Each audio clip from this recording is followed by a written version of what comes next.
Bam, damn, a damn Alabama fan and proud of it. Gump Nation forever, brother. Namath again faking, quickly finds his target. Now cuts in. He's at the 40-yard line. He's at the 30. Quick drop throws in the end zone. Each number represents an expectation, a challenge that only a championship tradition can issue. Pressure. Anders hits him. The ball is loose. Alabama, here comes a heat. Cornelius Bennett. Whoa, did he get lit up? It is an endless passing of the torch that urges the wearer to enrich his legacy. Brings pressure up the middle in a hurry. They can't get away from Duncan. Alexander first down and more. Richardson breaks free on the sideline. Turns it corner. Can you say goodbye? Because at Alabama, tradition is not retired. It is built.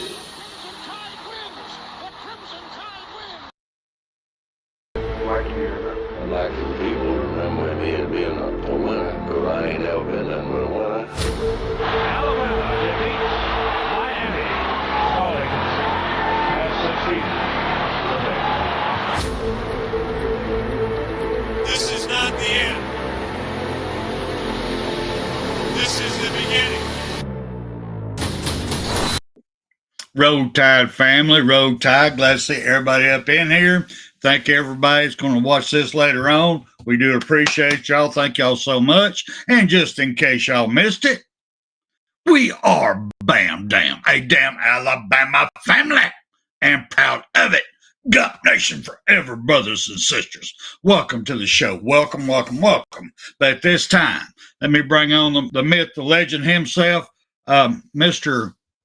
A.T. Alabama Tide. Come on down, sir. It doesn't just roll out great players. He and his staff develop them. It's all about the process.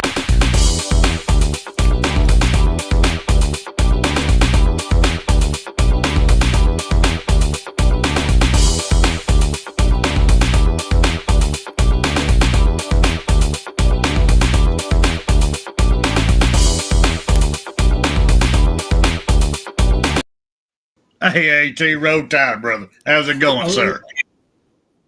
Oh, man, I tell you what, it's been one of them days, but everything that can happen at one time, happen at one time. That's for damn sure.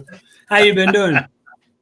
Doing fine, sir. A little tired tonight, and I'm glad you got a lot of talking points that you want to actually start with tonight and do your thing. And I'm just going here to be kind of back you up a little bit, run my little ass up here every once in a while.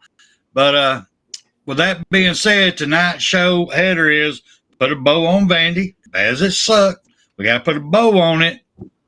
The Gamecocks are next. But this man right here, AT, everybody, he does the grading of our offensive line, so he replays these over and over and over. So I want everybody to give him a round of applause for having to put up with us losing and rewatching it about 80 to 90 times to get all these grades in, because it had to be heartbreaking. It had to be heartbreaking. I know I couldn't have done it. I'd have broke something. So, AT, go ahead, brother. Yeah, that's why I gotta get another lawnmower and another computer. I guess I probably broke it, knowing what was coming. And I agree with you guys. Alabama. We can start off by saying, that. Before I get into Alabama, I told you I was going to say something about it. Y'all keep in your minds and your prayers the state of Florida. They are catching it. My little girls down there. They're catching it rough down there. The hurricane, when it lands ashore, it's going to be a Category 2. And I know that ain't big and bad, but that's our sustained winds with up to 220. There's tornadoes everywhere. They set a record today for tornado outbreaks in Florida. So keep them in your mind. And, tonight when you go to bed, say a little prayer for them if you don't mind. But now let's get on to Alabama. Guys, football is football, and it's supposed to be for fun. And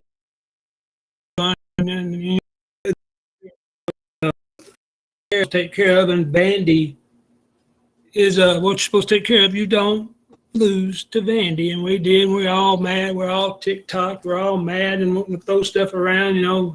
I got a washing machine over there with my boot in it, and it's still stuck. I couldn't get my boot out. But anyway, football's supposed to be about fun. We're supposed to enjoy it. But when you lose, how do you enjoy losing? And you don't. And we sat there and we watched this game. Excuse me. We watched this game, and you knew from the get-go when Vandy come all the way down the field on the first possession and scored. Get Georgia ass. And I told Buddy, I'm in a dog fight. I mean, the rest of the night, the rest of the day, it's going to be like that. Ain't no doubt in my mind. It's going to be a dog fight. And sure enough, the second play we had the ball. First time we ran it. Second time we threw a pass. I got a video of that later on. But we threw a pass. It got tipped up there, and there's a luck bounce in there. But the guy made a good catch, and they went up 13-0 just like that. And I said, yeah, it's going to really be a dog fight. We've got to play up to our standard and take care of business. But our defense, y'all watched the same defense I watched, and you can tell they were not playing with any. There was no heart. There was no effort. There was no intensity. And there was no physicality. It seemed like they just sort of walked out there and they sort of daydreamed around for about 4 quarters, saying sooner or later we'll make a play and we'll win the game. And I'm sitting there on my couch just like y'all was thinking, yeah, we're going to make a comeback just like Georgia did on us. And when they do, we're going to win this game. So, I mean, I'm sitting there first 3 quarters, I'm la-di-da. I'm seeing all these things happen that can go wrong, will go wrong.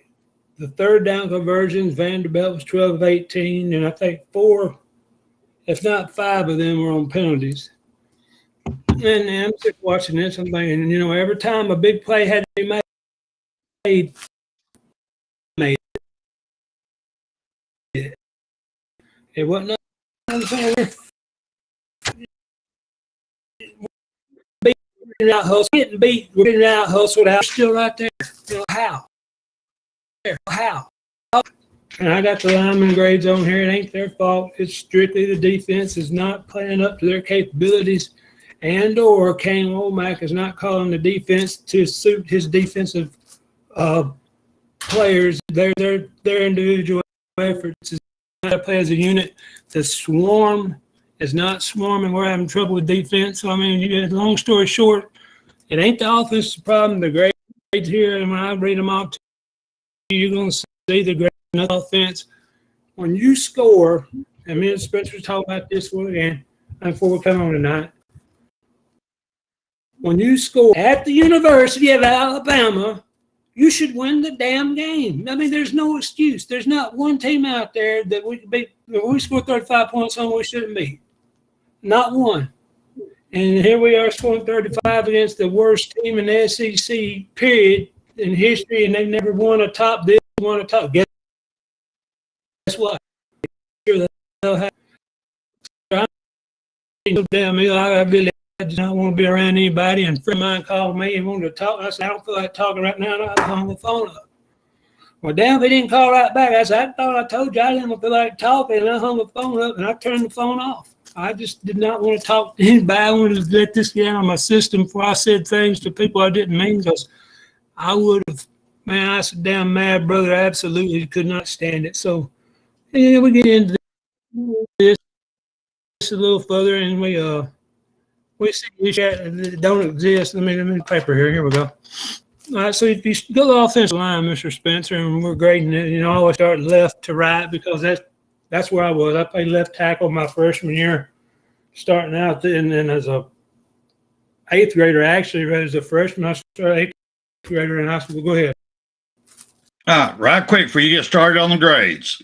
I've got to agree with MFR Jones over here when he was saying we got to learn how to wrap up, because, I mean, I still haven't figured out what the swarm part of our defense is supposed to be yet. Because the only swarming I've seen is every time our opponent's running the ball, everybody runs up in a big old group hug. They start hugging them and rubbing on their balls and stuff. I guess they might be trying to pull the ball out of their arms, but they ain't, sure in the hell ain't tackling them.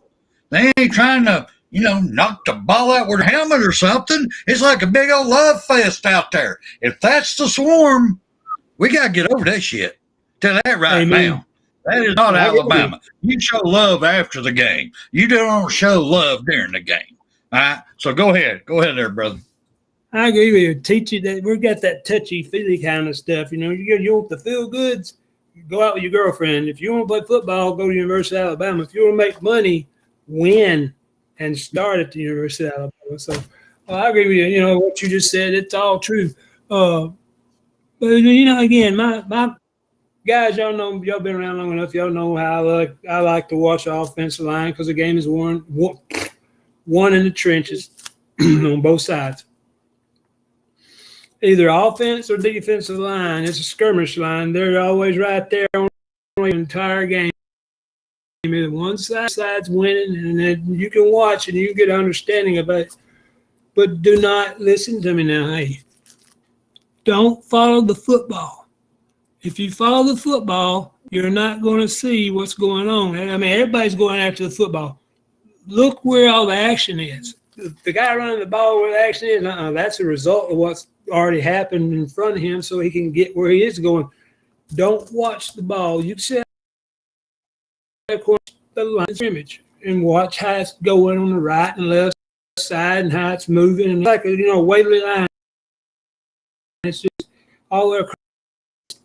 Hey, listen, they could all grade 95 and not score a touchdown because A, B, C, D all get their guy, but E don't. Or left, right, left tackle, left guard, center, right guard, all get their man, but the right tackle don't, and we lose 10 yards. I mean, everybody on that line has to perform at an outstanding rate to do that, and we did. We scored 35 points against a team that we should have scored 150 on, guys. I mean, it's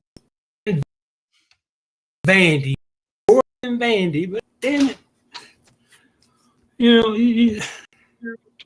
it's irritating with all so great, and I'll quit bitching off. Oh, Mr. Proctor. Mr. Proctor really, really showed out to me this year. Whatever he done during the offseason, I don't have a clue because he's up there at Michigan State walking around, just having fun, doing whatever he wanted to do, and then somewhere between A and B, he decided, I need to go back to Alabama because whatever's up here, it ain't for me. I need to go back down there. So he came back down here, but because when he did come back, he couldn't be on the team during that semester, so he really wasn't around the team to get any better. So I don't know what he done to get better. Hey, I think really what happened to him. I think shape at the start of the year, and then first two games, guys. What did they say? He got hurt during warm-ups? Come on. All y'all play football. Y'all know better than that. I think that's just a cover-up because he wasn't in shape because he couldn't participate. I mean, Jeff Stapleton, I'm sure you know football as well as I do, and if you can't participate, you don't get the reps in, you don't get the muscle memory, you don't get the thought patterns lining up with why this does this and why I should take this guy instead of that guy. And then he got hurt during warm-ups. Hey, listen, don't piss on my leg and tell me it's raining. I ain't going to put up with it. I ain't going to listen to it. I think he was hurt. No. I think he was out of shape because he didn't have nowhere to be. So anyway, with all that said, hey, Mr. Proctor, you have played outstanding since you've been back. Man, I thank you from the bottom of my heart. You have done great. Your pass blocking has gotten a lot better. Whoever the offensive line coach is right now, I don't remember his name, but that offensive line coach must be a hell of a coach compared to that jackass we got from Kentucky who's back at Kentucky. And they're doing good, of course, but, I'm glad he's back and let us go. So, Mr. Proctor, you were playing outstanding this year, sir. I can't offer no more, than that to say you're doing wonderful. Guys, we had the ball. Anybody want to guess in chat, how many plays? I told Spencer how many. Anybody looked up and saw how many plays we had the ball? Anybody want to take a guess? We had the ball 46 plays. 46 plays. We scored 35 points. That's outstanding. That's almost a point of play. That's outstanding. So, it ain't the offense. So, anyway, Mr. Proctor done. He graded out real well. He graded out at 76%. And it's, we got beat, but it was because of our offense. I promise you wasn't good. Everybody knows that. And this grade that tells you where the problems were. So, you know, if I'm telling you the offense is doing this good, then I can also look around and tell you how bad what you got there. Okay, Godfather. You can look and see. When you score a lot of points and you look at your offensive line, they graded out good and you lost the game, it's your defense. I mean, it ain't hard to figure. I'm not no genius. Y'all know better than me. You know, I'm a dumbass when it comes to a lot of things in life. And I mean, everybody will support me, including that guy behind the curtain over here. You know, but so anyway, Mr. Proctor did grade out 76%, and welcome back, Mr. Carter. You know, kind of deal. So left guard, excuse me. Left guard, Mr. Booker, I think, has been our most consistent guy this year, and he will be a first-round pick in the draft. You know, I mean, unless he has a season injury or something like that, he will be the first Alabama player took off the team. I think he'll be the first player chosen from Alabama this year. He'll be an early top 10 pick, top 5 pick, maybe it's according to who needs a lineman. Mr. also scored guys 76. He got 76%. So, I mean, you can't do any better than that. Let me pull this down with it so I can see this. Oh, hell. Shut up, Spencer. Might be Icebox doing that.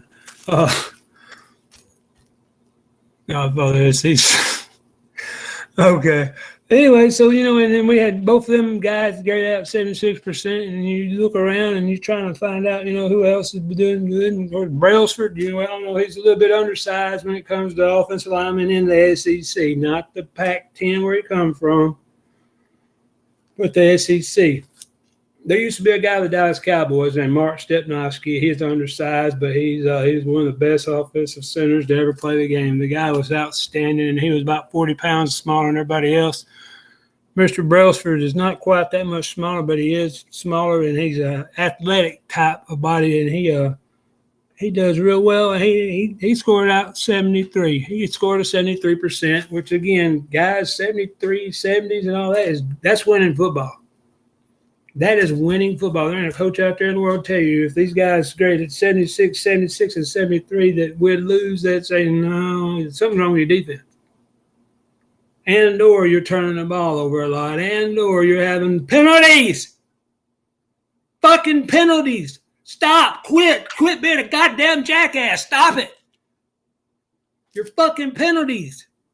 Now you got me mad. You fucking penalties. Stop. You know how'd that guy do it? You know, he hit the table and then we ain't doing good at LSU. Fuck LSU. We're talking about Alabama. Mr. Brailsford scored a 73 and he done well. And then I found out something I heard. Y'all might have heard too. Right guard, Mr. Roberts, has been having some issues. I mean, when I say issues, I imagine they're talking physical problems, Spencer. But he scored a 69%. I mean, that ain't bad. That's still winning football. But you could see in the game the right side of the offense was having issues. The problem was coming from the right side more so than the left. So Mr. Roberts, Jaden Roberts, has been my favorite offensive lineman since he took over last year, and something ain't right with him. I don't. They refuse to tell what the injury is, but he's got something going on. And him and that other kid, Vandermark, he's a transfer from Michigan State. He's an offensive lineman up there. He done pretty good up there at Michigan State. But and he come in and played some. And I'm gonna tell you, these replay of these games, I get guys who like you're sitting in the stands numbers. So I just put Vandermark in with his grade. So I really don't know how good Vandermark done because it's hard to see them numbers like that. And you know, if it's from the back, I can see the offensive line what they're doing. I can do a lot better. But so anyway, Vandermark, he popped in at Vandermark was a part of it with Robertson. So a part of it at 70%, 69%. I'm looking at different numbers. Right tackle, Mr. Pre had the time with me scoring him his career at Alabama, however you want to word it. He let the sack at the worst possible time occur on his watch. If you go back and watch that play, because God damn it, I did, and Lord, I'm sorry. Damn it, I went back. I got anybody up there. Go ahead. Absolutely. Mr. Mr. Pritchett scored 65, which again is good. Now that's winning football, but that sack he gave up, that was what broke the camel's back, because we never could stop them when they got the ball. They just held it, and then of course our tight end. There's 3 of them, and they done good. But usually when there's 2 of them out there on the field at the same time, I grade them as a group, because I'm not going to try to look at each individual, because, again, it's too hard to revolve around so much. It's hard. If you'll get me a game film, I'll grade every position from A to Z. I don't mind doing it. I like doing it because I can get to know the player better. And watching this, I feel like I know Mr. Brailsford. I feel like I know Mr. Booker, Mr. Proctor. Mr. Proctor, I'm going to tell you guys, he's our most improved lineman this year by far. He is the most improved lineman by far. And Mr. Booker, again, a whole lot better. He's going to get better, but Mr. Proctor, you've showed me something, son. You've done outstanding. Mr. Spencer, if you got something you want to say, go ahead, sir. I mean, that's the grade I got. Like the Godfather said, and I was preaching on Monday night, is Vandy had the ball for 42 minutes and 8 seconds. Alabama only had the ball 17 minutes and 52 seconds. So 42 to 18. And they got our offensive line, as y'all see, has some great numbers once again. Now, I am upset because I'm still trying to figure out, we got this great backfield of running backs. We got backups on backups in the backfield running back. Why are we calling more running plays, design running plays for our quarterback, and not giving the ball to the horses back there? That blows my mind. But the offense is not the reason we lost this game. That 42 minutes, we could not get them off the field on defense. We did not do no push up the middle with that 4-2 bullshit. Anyway, they got to let the offensive line push. I don't know what they're trying to set up for linebackers shooting gaps. It ain't working. Tell that right now. Because I didn't see much blitzing at all. Did you, AT? No, sir. We did. We're sitting 3 at it. We're in 4. Vanderbilt is predominantly a running team. I like to see it is to screw with them. Get in the goal line defense. You ain't got to have a nose guard, but have 2 guards, 2 tackles, 2 tight ends, more or less lined up across. Have 6 on the front line. Have 2 linebackers and 3 DBs. Have that one linebacker to understand, or he's going to have to cover somebody, but have 8 guys at the line of scrimmage. Then that assignment football where you watch the A-gap to the belly, if they run the belly or the dive blast, you got that covered. If he keeps coming out and he reads the quarterback reads the defensive end and he pitches it, you got the other, we knew what they were. We all played it back, when you played Spencer. That's the kind of offense we played. We didn't run in exactly that style of defense, but you played assignment football. You stopped the belly and you stopped the inside out. You had to. If you let them up the middle, they could get going quick, fast, in a hurry. So you stopped the belly or the dive. Then you took the veer, if you want to call it. There's a different offense. And you took the veer, which is him, the quarterback, reading the defensive end, pulling it, and letting them go. And so you had 3 different guys you had to stop right there. And we absolutely misplayed it. Our linebackers did not scrape over the top the way they should. They got caught up in traffic. They got caught up all in that damn junk in the middle, and then why? Here's the thing. Our defensive line, Spencer, you tell me, how many guys did you see get actually on that line get any push across the line of scrimmage to put that, backfield, to push the guard back in the backfield? What kind of push did you ever see last night? One time yeah. I've seen is on the safety against Georgia. When they put that safety against Georgia, that's the only time I've seen them give a push. That's me. But you're doing good, man. You did good on the grading. Yeah, let's roll the tape, brother. Let's see what you got. You brought some film with you. You brought some receipts. So you want to talk about some of that? Let me get pulled up so I can when I sent it to him because I'm still pissed off at what's going on with that offense. Yeah, that first one's going to be a Vandy. Some of these guys are just things that you're not going to see when I put it up there. This first one's going to be the wide receiver. Watch him when he cuts across the middle right here. He's going to pass block. Watch him right there. Back it up. Right when you see him hit that guy, hold it still for me, Mr. Icebox. You'll see him come in. He heads right at our linebacker. He does not go anywhere but right at him. Not to back up. Okay. Watch that. He'll run right at that linebacker. I mean, he don't even try to miss him, Spence. He don't try to rub or pick right away or stop. He doesn't stop it.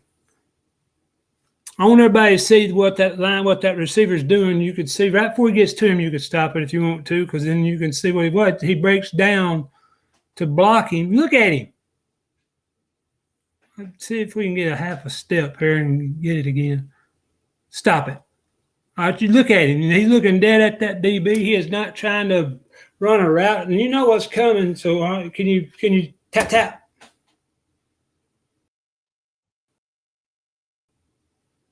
Stop. At him. Right there. Look at him. Spencer, what's he looking? Is he pass blocking? Look at his hips. Look at his hit. I mean, he's got his hands up under his shoulder pads and hitting him and shit. That is not a damn rub route. That is a pass interference. And why the hell a flag was not thrown out there? That is an illegal pick. I'll give you that. But that's pass blocking. That ain't a pick. That's pass blocking. But before that happened, once our linebacker who's playing on this side saw him coming out and break down, he broke down. He knew the ball wasn't going to him. He should have shot straight up the field to get this guy out of the backfield. He didn't. He was running parallel and ran into the block. If he'd jumped the route, he could either got an interception or knocked his dick in the dirt right then. Why is this guy So right they're here? on our linebacker too. They didn't teach him how to jump. That's what. Well, why didn't they throw a flag on that? Well, I mean, what do you think? What could be possible? What could he possibly be doing that they could say he didn't mean to? I mean, really. But I mean, some of these are inconsequential. You look at this and you think, well, okay, it's just one play. Well, that drive right there. Let's see. What was it? What down was it? It was 3rd and 6 in the first quarter. And so if they had called that pass interference, had been from I don't know if it's a spot foul or not, but it'd been 3rd and 16. I think it's at the line of scrimmage. It'd been 3rd and 16. And guys on this drive right here, they went on down and got a touchdown. So if this play right here gets called, and instead of being a first down, this guy runs right here, gets a first down the rest of the way, it's going to be 3rd and 16. And I mean, that could very well take that touchdown off the field. Because I mean, where's it go out at? 50 or the 45? He's at the 40. Okay. But so, I'm telling you, if our linebacker would have jumped that route when he saw what was going on, it would have been 6 the other way. That would have been a pick six. You're right. It could have went the other way if he had done better. He looked. He saw that receiver come out and break down. Stop. Now, he saw him break down. He should have jumped the route. Right when he come out, he turned. He should have went straight upfield. That's my opinion, and I'm sticking to it. That's fine. Like I said, you're right about that. But what did happen is he did get pass blocking, and there should have been a flag thrown, and why the hell it wasn't thrown.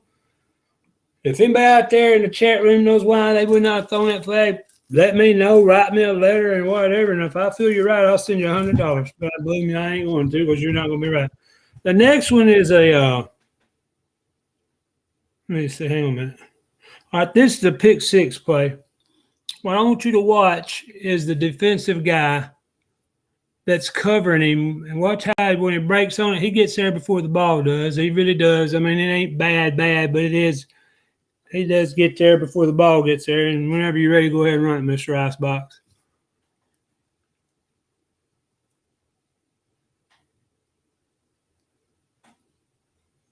That's almost when him bang, when he lets it go, right? There, he gets it. It looks like he don't, but I slowed it down and watched it a bunch of times.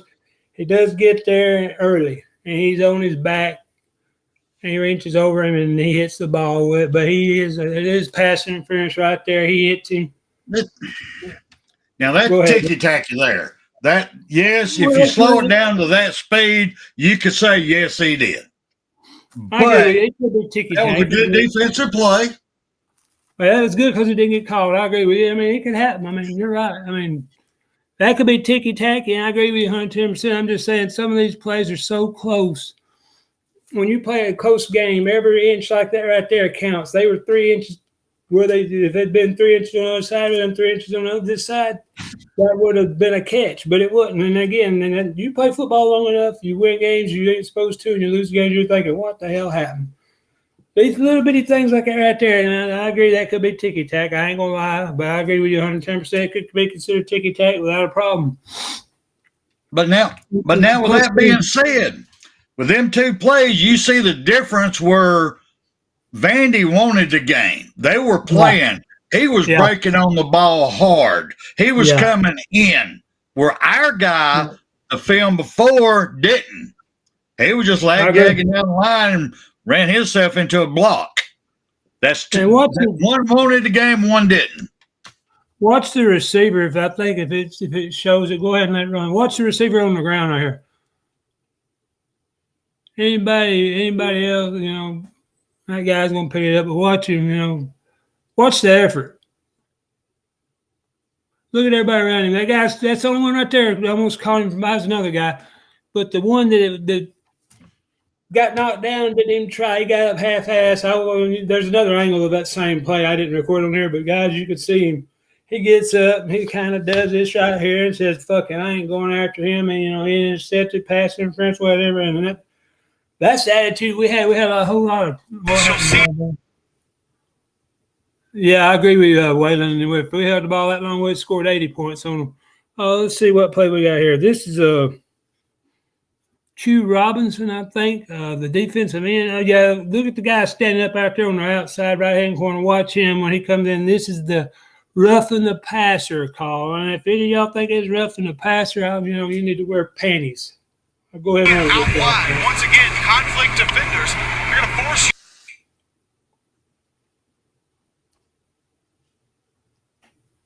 you. I got the wrong play.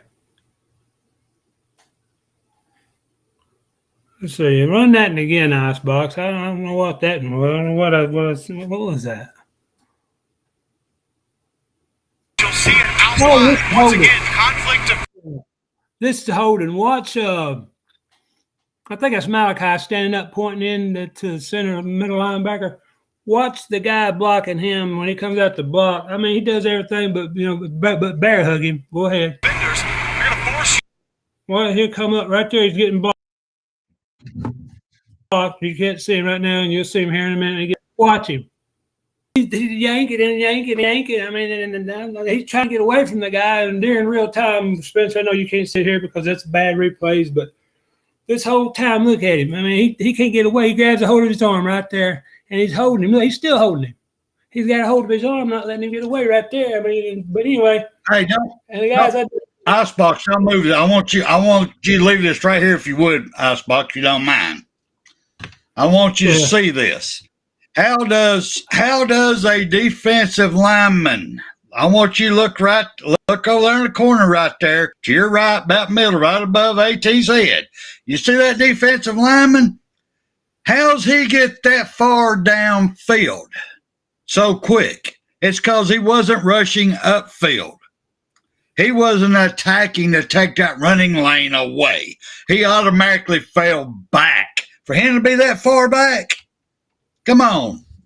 This is showing me everything our defense is doing wrong. We were not playing hard. We did not want it. That's what I'm seeing. I'm seeing Vandy right here block it all the way downfield. Look at that. Boom, boom. And our lineman is that far downfield instead of trying to erupt the play. That's just wrong. I'm sorry. Go ahead. Well, that's what I'm saying, but this guy here is clearly holding him. When he tries to make the tackle, he's being held. I mean, he's doing everything but tackling the damn guy. I mean, you cannot do that and then call yourself an official. If you look up and see you'll see his arm pulled this way away from him, and he's sitting there trying to pull his arm away from him. And if you go back and watch the game, you'll see it a lot better because this is horrible. I don't know. I got to get a better look at him. And watch him. If you could see his arm right here, he's got an arm bar. He's got an arm bar. You see it? He does. He does. But that's 10 yards, man. I mean, back them up 10 and make them do it again. They go on and score a touchdown on this drive too. We'll go ahead and let it play through. We'll go to the next one. And if it's ticky tack, okay, but that right there was ridiculously not called. And again, I know everybody can make their own decision. All right, let's see. This is going to be let it roll a step. I think this is a.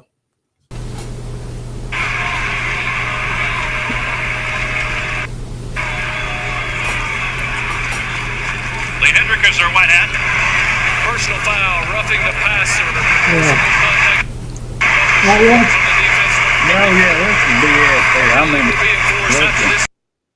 This is we Q went Robinson. up. We went up to block the pass and didn't. He backed in. We fell into him. Yeah, right there. Yeah. He wasn't hitting him. He pulled his arm back. I remember this.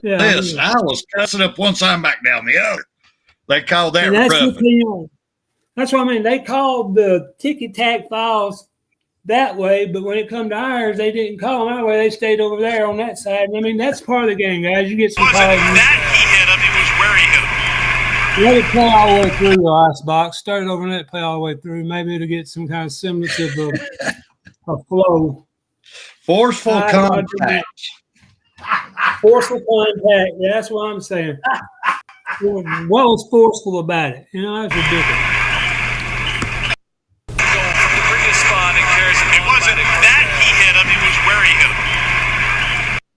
He didn't even knock him down, but that's forceful contact. My God. Guys, when it gets down to something like that, makes me want to go up to Tennessee and whoop somebody's ass. Well, I'm glad he didn't hear that. Let's see, that was Q Robinson. I think we got one more. It wasn't that he hit him, it was where he hit him. That wasn't roughing the passer. I mean, when I go shake my pecker after pissing, I do more roughing my femurs than he did roughing the passer. All right, hold it right here. Don't move it. Guys, right here is going to wind up being illegal formation. You see how they do in a sugar huddle? You remember how the Auburn Tigers used to do the sugar huddle? Yeah. They did the huddle up close and get on the line and go quick. Look at the top of the screen. Watch the right tackle. You'll see nobody go by him. Everybody stays down here at the bottom. And I'll tell you the rule because I've asked 100 different people today, and I'm 100% correct. So when they get to the line of scrimmage, stop it, Icebox. One specific play first. Can you run a QB sneak against this big Alabama line? You see how fast they're moving. You know they're fixing to do something quick before they could catch on to anything. Bama could get lined up. Look at our secondary.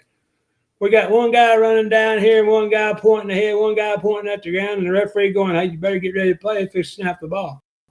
So we're all trying to get down here to the bottom of the screen, and we're trying to figure out what they're doing. Look up there at that second guy. You see the center? Two guys over for him is a right tackle. There is nothing above him. And the NCAA, the rule is, and this is definitely 100% the rule, and right there it didn't get called 100%. This ain't ticky-tack. This ain't nothing to do with deuce or He's an eligible receiver. Huh? He's an eligible receiver. He ain't covered. Not in college. You do not have such a thing. The college rule is simply this. Only linemen can wear numbers 50 through 79. They're never eligible. You can't report as eligible. And them numbers have to be covered at all times. You have to have a guy on both sides of the line of scrimmage. Both sides of the offensive set. There's nobody up there. He's uncovered. The tackle is uncovered. There's no such thing as eligible receiver, eligible. However you report as an offensive lineman report, you cannot report as eligible receiver in college. That is gone. You can look it up for yourself, guys. Please, don't believe me if you don't want to. That's fine. But I'm telling you that I did look it up and I did ask people. That is an illegal formation. So right now we're looking at, what is that? What's that say? Third down and what I wrote down? It's 3rd and 9 with 10:39 to go. And no, wait a minute. It's 4th and 1 with 3:10 to go in the third quarter. 4th and 1 right here. And go ahead and let it run all the way through Icebox. We see what happens. Everybody, I want everybody to see it so they get mad. How much space you get? Not out of the shotgun. 2 of 3 on 4th down this year. Bobby wants to throw. He goes down the middle. It is caught. Touchdown. Vanderbilt Junior Sherrill. Okay, now break it back to where they broke this. We're all on the line of scrimmage again, just on the line. Don't let it go nowhere. Keep going back. They scored a touchdown on that play, and the play was clearly, I just showed you, clearly an illegal formation. Right there it is. That guy not being covered is, you can look it up, guys. It's a 5-yard penalty, replay down, so it's 4th and 6 instead of 4th and 1. Not that they wouldn't have gone for it and got it anyhow, but we do know for a fact they did score a touchdown. There ain't no doubt about it. You can't argue the fact. You can't say, well, they probably would have done. No, you don't know. 4th and 6, a total different beast. It's 4th and 1 to 4th and 6. Where they at, though? What's that? The 40. Was that the 41 yard? What did I write down? I didn't write down the yard line, damn it. Oh. It's okay. But anyway, again, that is illegal, Spencer. 100%. There is no such thing as back when we played. You could report, coming out, I'm an eligible receiver. I'm a tackle. I'm not going to be covered. They'd say number 77 when in the right tackle is reporting as eligible receiver, and da-da-da-da.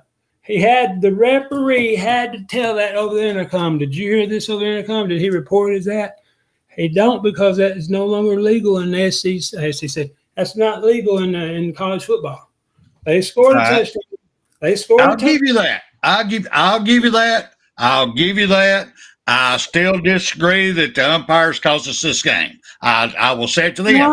I mean, 2 of 3 on 4th down this year. Bobby wants to throw. He goes down the middle. It is caught. Back it back up. Thank you, Icebox. I was getting ready to give you show you something. Back that back up real quick. All right, stop right here. Now bump it one time. All right, stop right here. We got our safety back here in the back. He's looking. He don't know what the play is. Our outside linebacker at the top right there, this gentleman right up there at the top, I don't know if y'all can see my mouse or not, but up there at the top, he's waiting for a play. Everybody's waiting for a call. Nobody knows what the defense is. Is there any adjustments yet? Bump it again. Bump it one more time. We do get pressure on them, though. We get quick pressure. Quick pressure. Stop right here. All right. So right here we got their receiver that's coming out. We're heads up, but our guys ain't even looking at him. They're not touching him. Our safety should be rolling over, but he don't, because everybody's looking for a running play. Bump it again. Well, they got Top's high. He's got outside that container that running back. Bump it again. See, everybody went for the run. Nobody covered that guy going down the middle of the field. You see it right here. There's not a single defender looking at him, checking him, and he's the one that catches the winning touchdown. That's bad on our defense. That's bad coaching. That's bad coaching right there. Go ahead, Icebox. Sorry, I wanted to prove that. It wasn't the penalty as much as it was our mistakes. This year, Bobby wants to throw. He goes down the middle. It is caught. Touchdown. Vanderbilt Junior Sherrill. I want everybody to listen to me real quick. BJ, I'm not saying that they didn't beat us. I'm just pointing out some plays that when it's a close game, when you lose a game 7-6 or 79 to 78 or 3-2 or whatever, every play, no matter how little, how big, how small, every play is going to make a difference in the outcome of this game. Okay, on that play, that was clearly illegal formation. That clearly should have been called back. It should have been 4th and 6. I think they might have tried to punt. If they went for it, that's fine. They might have still went down there and scored anyhow, Spencer. I ain't said any of that. I agree. I'm just showing you what I call blatant. Yeah, Russ make my ass itch. Whoa. No flag. It's little Bigfoot. Oh, baby Bigfoot. See if you can understand what he says. Yeah, play it again here. That's hilarious as shit.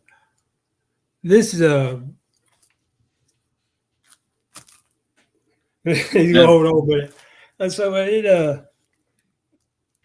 Vandy outplayed us, guys, for 4 quarters. They did. They were the better team that day. They outperformed us. They made some plays we didn't make, and they won the game. I mean, hey, they did not cheat. The refs ain't perfect.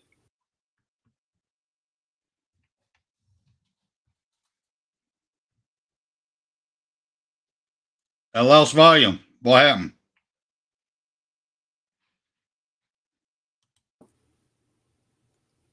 Go ahead, AT. Can you hear me? Yeah, you're back now. Go ahead. I'm just saying, everything that happened, guys, was the formation. You've seen some play out of a bunch of plays where they did better than us. That's one of the plays they done better, and okay, but they do better. They little formation. And that might have, that could have been what won the game. Might not have been. I'm not saying that, but might have, could have, should have. But the fact is, we played better defense for the game. That's the bottom line. Let me do this real quick. You don't mind. Did you have some more film? Was that it? Was Baby Bigfoot the last one? No, there was another one I seen him. I don't know if he got it. Okay. It's pointed at the refs. No, I agree with you, but I've seen it on every friggin' game. The refs have got to get more consistent on their call. If you're saying that any contact to the head above the neck area with any part of your body is a penalty, so be it. Call it on every game. Call it everywhere, every time. But don't say something's forceful when it ain't. But I've got B jamming in here, and I want to thank the man, and I want to bring this up real quick. And I've been waiting on him to come on in here. We've been able to go ahead. We've been able to bring in enough money through our donations. Thanks for everybody who's been coming on and supporting us. Take them out to the ball game.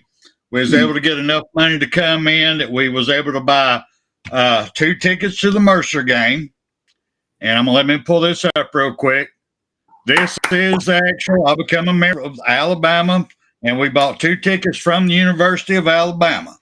They sent me a mobile link for whoever gets the chance to go. I will send them the mobile link to download to their phone. So when they get to the gate, they just pop that up, and you go on in. And also, we got enough money that I got y'all room for that Saturday night. Right here's the room. You check in on the 16th, check out on the 17th.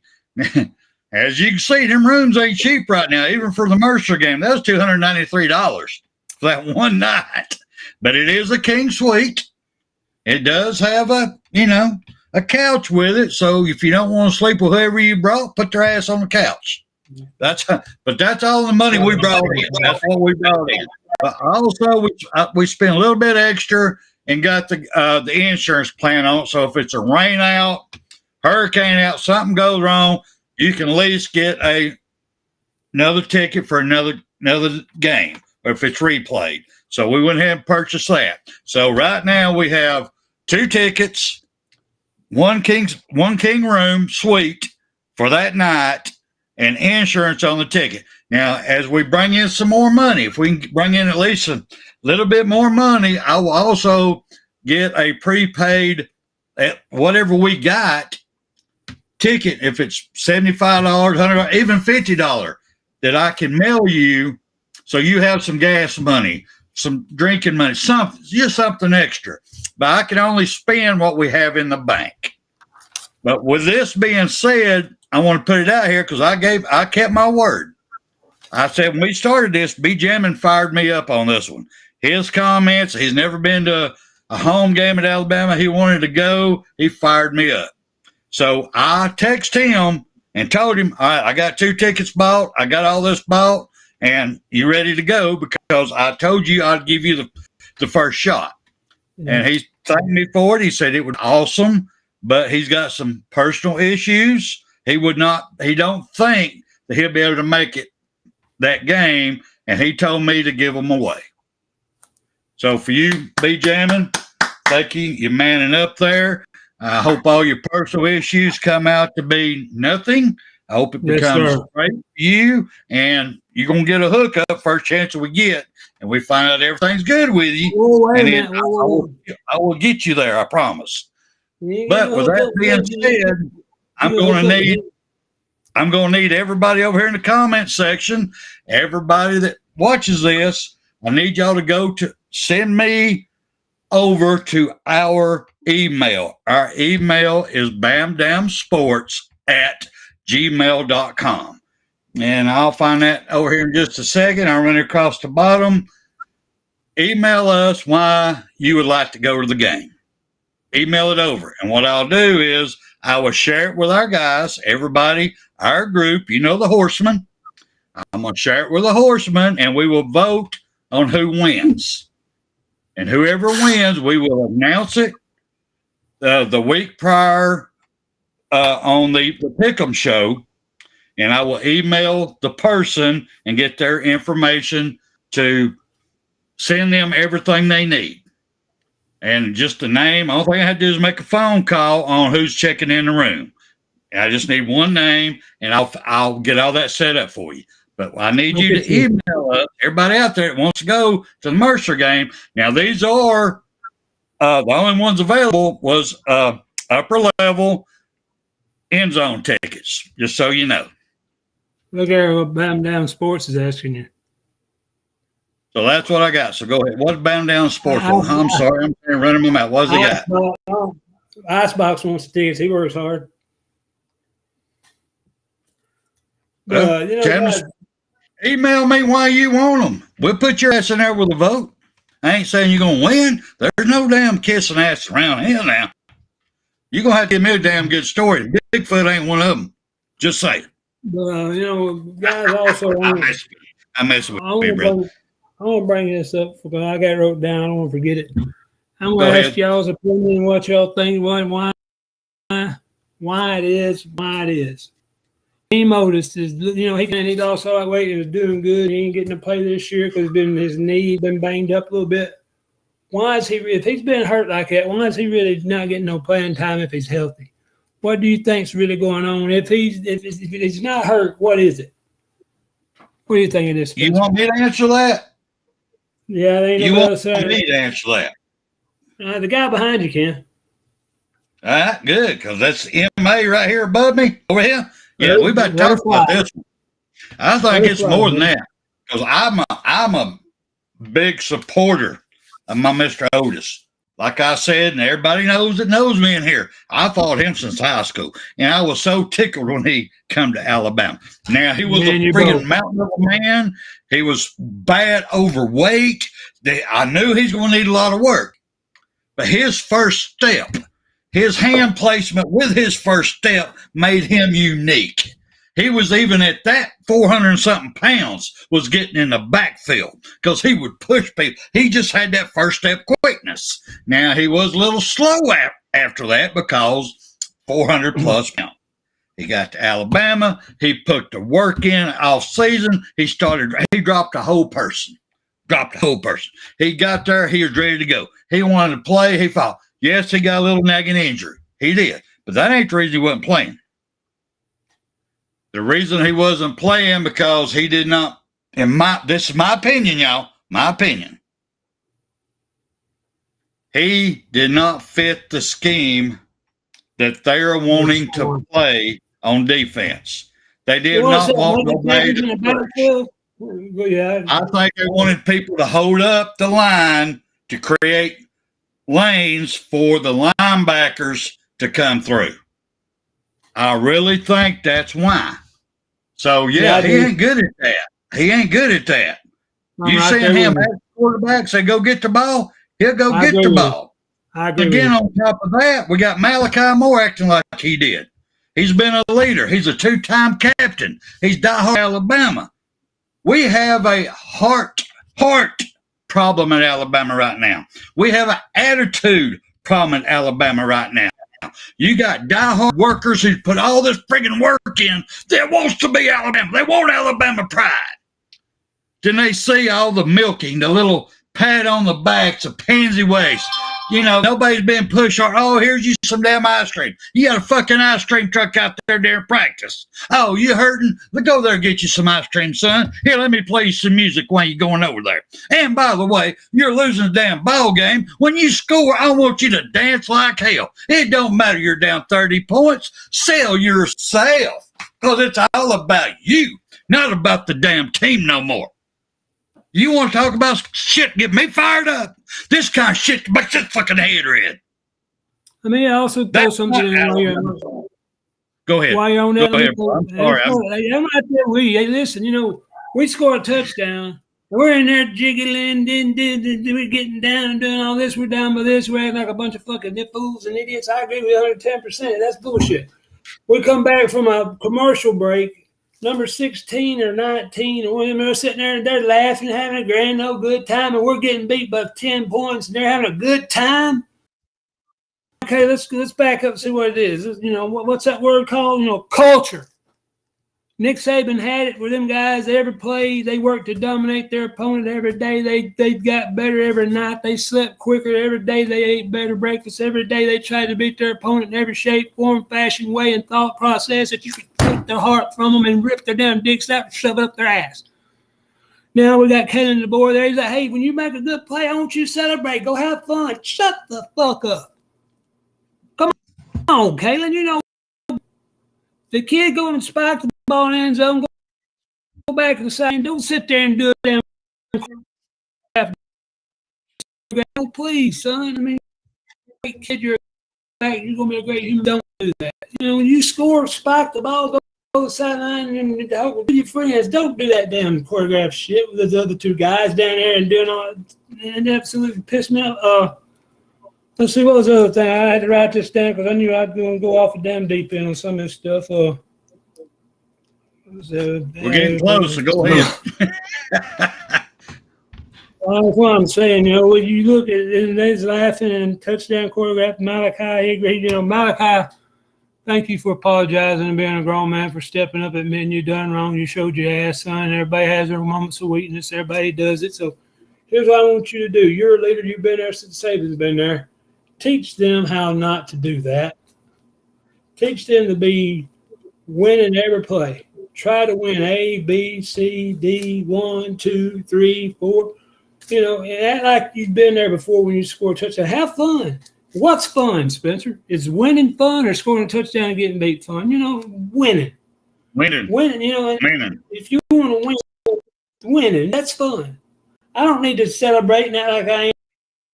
Or get ball the ref, walk sideline and watch everybody saying, what did he just do? Winning's what's fun. And we got a culture down there now that's being changed.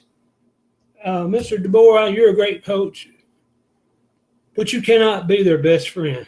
You can't be their friend. Nope. You be their mentor, and you, so to speak, daddy figure by correcting that ass, taking a belt off and whooping that ass when they need it, figuratively, because I know you can't put your hands on. I'm not asking you that. But you can make a difference in their life by giving them the right mental attitude, the mental fortitude, the one, my coach used to call it intestinal fortitude, to have the guts to do the right things at the wrong time. If you always do the right things, you never have to try to go back and say, okay, well, I tried to do, it's simple. I tried to do the right thing, and that's why I did it. Okay, that you ain't got to think about that. But if you do the wrong thing like that, you're going, why did I do that? And you can't think of why, Spencer. And, for the life of me, by all means, have fun when you score a touchdown, spike the ball, get back to the sideline, and don't sit over and choreograph this shit. And Mr. DeBoer, please, you cannot be their friend. You got to be their head coach. And this is why, if you remember, Spencer, at the beginning of the year, I made the statement, and I still stand by it, and I didn't like it at the time myself. Defensive-minded coach, because a defensive-minded coach, guys, will chew their ass more than an offensive-minded coach. Not that they're not. But look around the country right now, you have Josh Heupel. Have you ever seen him show has he ever got mad? You look at Lincoln Riley. What's he done? Look around at the offensive-minded coaches. Spurrier won some games, stuff like that. What did he win? One championship or two? But most of your best head coaches are defensive-minded guys for whatever reason. I mean, you can be both. Don't get me wrong, but whatever it is about offensive-minded coaches, Eric Coryell, the Chargers and stuff like that, it don't work. I mean, you can win games. You can go 10-2, 11-1, or something like that, but you're not going to win a championship with that. And Mr. DeBoer, I mean, have fun by all means, guys, but you got to have that discipline. You got to have that mental fortitude to do what's right every play, every day, and dominate your opponent every day. You can't sit back and take it easy. Go ahead, Spencer. If you got some more to say, I'll No, I was just curious. No, I'm saying you're right. You're right. That's what's missing. We've lost the heart. We've lost I'm going to say the daddy figure.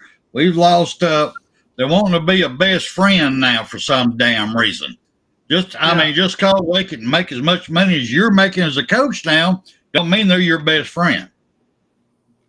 I mean, go ahead. You're gonna have to. You got to remember, all you coaches out there. I know y'all are young from University of Alabama. Coach DeBoer, you're a great coach. You really are, because your record proves it. But y'all got to always remember one simple thing. You have people's kids who are not adults yet.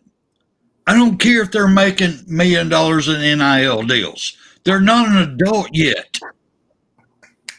They need you to mold them and teach them how to be an adult, how to manage their money, how to be respectful, how to be a good father.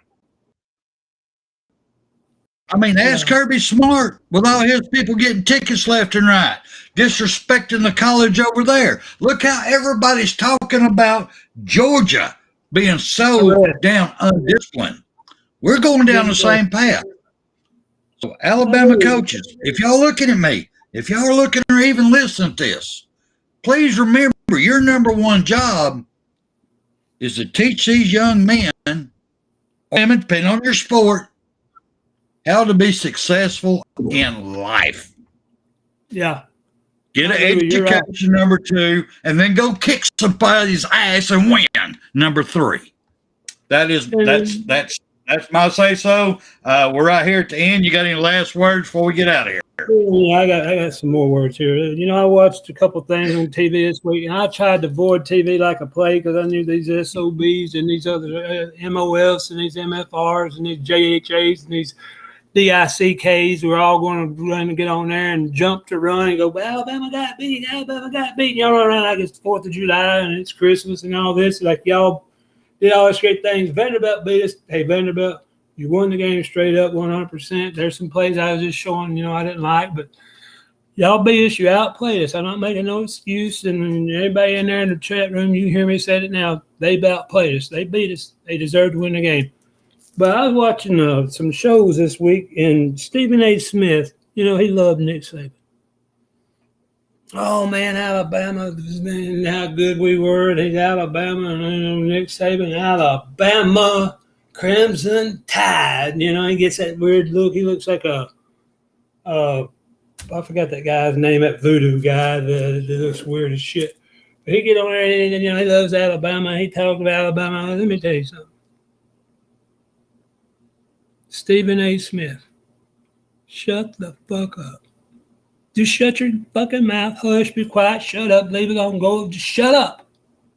Don't say another fucking word. Keep your mouth shut. Paul Feinbaum, you big-eared, bald-headed son of a bitch. I'd like 5 minutes in the room with you. You might whoop my ass, but I'd like 5 minutes in there. You hear what he said, Spencer? What's that, sir? Paul Feinbaum, he made a statement, and I was like, he blamed Nick Saban for Alabama losing that game at Vandy. You hear that? What he said. That's Paul. What Paul said, that Saban made a statement about the Vanderbilt Stadium being easy to play in, that it's the easiest stadium in the country to win in, and that's why he blamed Saban for Alabama getting beat. That is bullshit. I mean, I was showing where plays where things happened I didn't like, but I'm not going to make excuses. Vanderbilt outplayed us, and when we had a chance to take the lead, they just stopped us. And when we had a chance to get the ball back, they kept the ball. When we had a chance to take the lead, they stopped us. They won the game. They outplayed us, guys. And then I said, they did. You don't lose the game. All right, you're right. I ain't dying. Fuck them all. But we got to get up out of here. I got to get up and go to work in the morning. So we're going to slide up out of here with a little bit of Bear Bryant. You did a great job tonight. Thank everybody. I do appreciate y'all. Don't forget to please tap our app. We like our app being tapped, so have fun with that. Donate if you can, because the money you bring in, we give right back out. The only money we're going to keep it off would be pay for our station. I don't know what he's saying, and I'm going to cut him off here in a minute. Anyway, Right turn, Clyde. Fox. Right turn, Clyde. I got two things to say. Ken, ooh-wee. Oh. Alabama game, fuck. Let's go. Did you get that right turn, Clyde? You've got to be better in all three areas of life, which of course are spiritual, mental, and physical. You must be able to discipline yourself. If you don't learn but one thing out of football, it'll be worthwhile. There's certain sacrifices that you will have to make. There are going to be many sacrifices you have to make in later life. To fight. Oh, I don't mean fist fight. I mean to get up and come back and get up and come back and get up and come back again after you've been knocked down. And that could happen to you in later life. But if it does, you're going to know how to handle it. There's no one that ever has or ever will accomplish anything alone. I've read about self-made men. That's Tommy rot, as far as I'm concerned. I don't even know how to define intangibles. And I know that if you learn these lessons, you'll have it. And if you have it, you'll win, and you'll be better prepared in those three areas of life that we've been talking about. That there are going to be times for everyone that you're going to get discouraged. But if you never lose sight of your objective and never give up on yourself, if we do that as a team, 11 at a time,